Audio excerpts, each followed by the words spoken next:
নমস্কার বন্ধুরা, welcome to election mania channel. আজ আমরা আলোচনা করব ১৯৬ হরিপাল বিধানসভা কেন্দ্র নিয়ে। ২০১৪ সালের লোকসভা নির্বাচনে এই কেন্দ্র থেকে টিএমসির প্রাপ্ত ভোট ৫২.৫৮%, বিজেপির প্রাপ্ত ভোট ১১.৪৩%, বামফ্রন্টের প্রাপ্ত ভোট ৩১.৯৯% ও কংগ্রেসের প্রাপ্ত ভোট ২.০৬%। এই কেন্দ্র থেকে তৃণমূলের অপরূপা পোদ্দার বামফ্রন্টের শক্তিমোহন মালিকের থেকে ৪০,৩৬০ ভোটে এগিয়েছিলেন। ২০১৬ সালের বিধানসভা নির্বাচনে এই কেন্দ্র থেকে টিএমসির প্রাপ্ত ভোট ৫৩.২২%, বিজেপির প্রাপ্ত ভোট ৫.৩৪%, বামফ্রন্ট ও কংগ্রেসের মিলিত প্রাপ্ত ভোট ৩৮.১১%।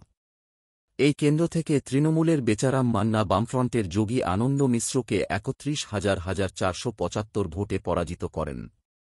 ২০১৯ সালের লোকসভা নির্বাচনে এই কেন্দ্র থেকে টিএমসির প্রাপ্ত ভোট ৪৮.৮৩%, বিজেপির প্রাপ্ত ভোট ৪০.৬২%, বামফ্রন্টের প্রাপ্ত ভোট ৯.৭১% ও কংগ্রেসের প্রাপ্ত ভোট ১.৬২%। এই কেন্দ্র থেকে তৃণমূলের অপরূপা পোদ্দার বিজেপির জ্যোতি কুমারী দাসের থেকে ৯,৫৬৪ ভোটে এগিয়েছিলেন।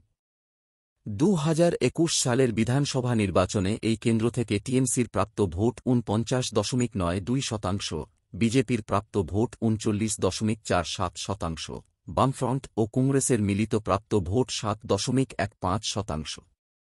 এই কেন্দ্র থেকে তৃণমূলের কর্মী মান্না বিজেপির সমীরণ মিত্রকে ২৩,০৭২ ভোটে পরাজিত করেন।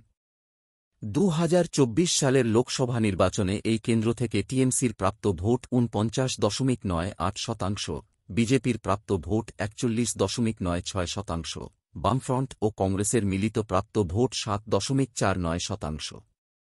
এই কেন্দ্র থেকে তৃণমূলের মিতালি বাগ বিজেপির অরূপ কান্তি দিগারের থেকে ১১,১৬৮ ভোটে এগিয়েছিলেন। ১৯৬ হরিপাল বিধানসভা কেন্দ্র। ২০২৬ বিধানসভা নির্বাচনে এই কেন্দ্র থেকে সম্ভাব্য বিজয়ী কে হতে চলেছে? এই কেন্দ্রের মোট ভোটার ২,৫৯,৭৭৩।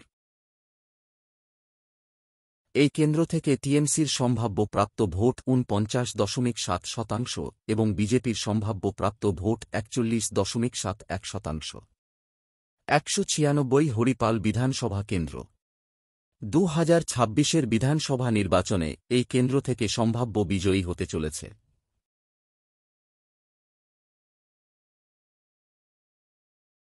এখন পর্যন্ত আলোচিত ৩২টি কেন্দ্রের ফলাফল।